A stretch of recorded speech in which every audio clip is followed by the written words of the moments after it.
Ladies and gentlemen, welcome back to our channel. They say revenge is best served cold, but mine came steaming hot with fresh mortar, steel gates, and a front row seat to my neighbor's slow downfall. If you've ever had one of those neighbors, the kind who thinks your property is their playground, buckle up, because this story is about how I turned my driveway into a weapon of quiet destruction. The deep, satisfying thunk of stone settling into fresh mortar echoed like a victory drumbeat. Across the street, Cheryl stood frozen in place, eyes wide, jaw hanging open like a fish gasping for air. A crew of landscapers calmly placed the final paver over what had once been her beloved, unofficial parking lot. I leaned back in my porch chair, coffee in hand, savoring the disbelief painting her face. When the foreman announced they were finished, Cheryl let out a shriek so piercing it probably violated at least 3 noise ordinances. But for once, the trouble in our neighborhood didn't have my name on it. 6 months earlier, I had been a bright-eyed first-time homeowner moving into Pine Hollow Grove, the kind of neighborhood where sidewalks are lined with manicured trees, and every hedge looks like it's been trimmed by a royal gardener. I knew there was a homeowners association. I assumed their rules were harmless, you know, matching mailboxes and tidy lawns. I couldn't have been more wrong. The day I moved in, I met her, Cheryl Wexler, self-proclaimed queen of the HOA. Clipboard in hand, smile stretched so tight it could have been stapled in place. She welcomed me with a laminated, community guidelines, packet, 48 pages long, and chirped, "We value uniformity here." I thanked her politely and went back to unpacking, clueless that I'd just been marked as her next project. It began with small infractions, at least by her standards. 2 weeks in, I came home to find a tan sedan parked squarely in my driveway. I thought it was a mix-up and left a friendly note. Wrong. The car belonged to one of Cheryl's knitting club friends. That evening, Cheryl knocked on my door, offended I'd even questioned it.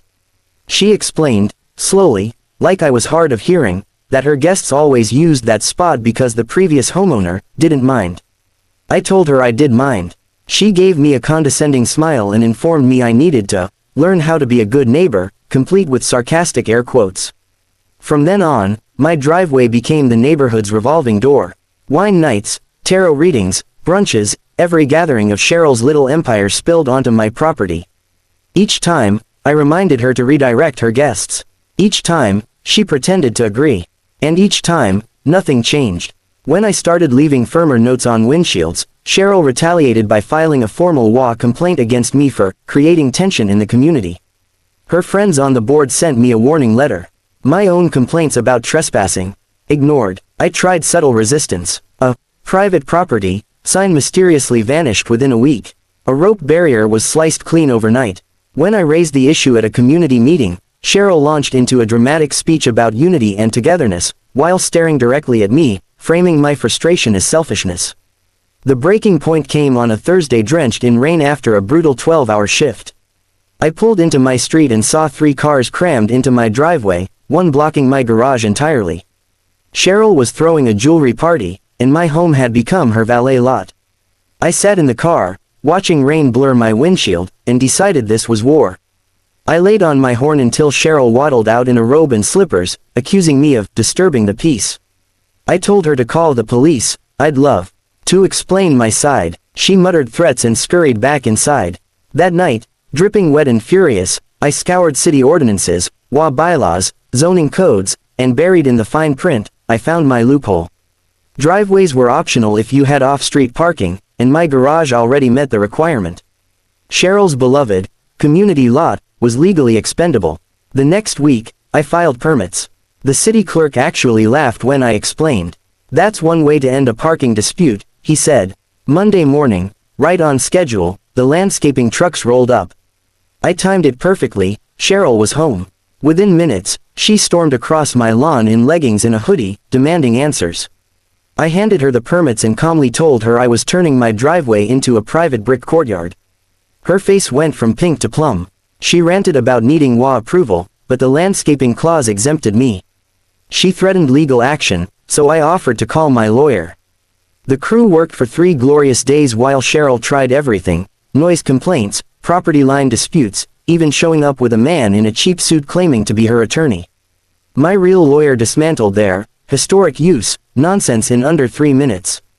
When the wrought iron gate with keypad entry was finally installed, I added the pièce de résistance, a custom sign reading, "Private courtyard, no entry."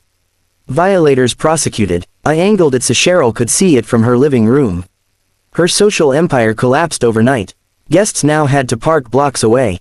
Her events dwindled, her book club relocated, and the final blow came during the next WA election. Another fed-up neighbor ran against her, and I decided to share my security footage, Cheryl instructing guests to park in my driveway and cutting my rope barrier. It was played at the board meeting. She lost in a landslide. From my new courtyard, mint tea in hand, I watched Cheryl pace behind her blinds as violation notices started arriving from the new board. Then came the civil suit from another neighbor who had documented her overreach for years. My testimony and footage helped them win $5,000. The day she got served, she dropped her mug on the sidewalk. It shattered. She swept up the pieces quickly. The WA fined her for debris. I took another sip of tea. Revenge didn't need to be loud. Sometimes it only takes brick, mortar, and the right kind of silence.